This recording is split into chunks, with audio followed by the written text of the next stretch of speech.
Adding a cold case radiator to your GM truck is a great way to cool your ride, and it increases the cooling capacity over your stock radiator.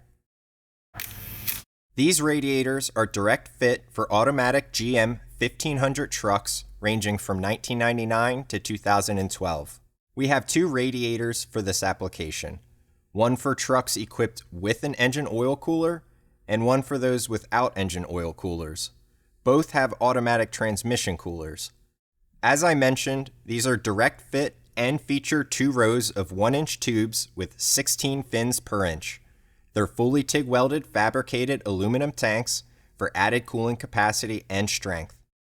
For an installation video, click the link in the description below. For more information, check out our website, coldcaseradiators.com, or give us a call at 844-REAL-COLD and get your ride cold case cool today.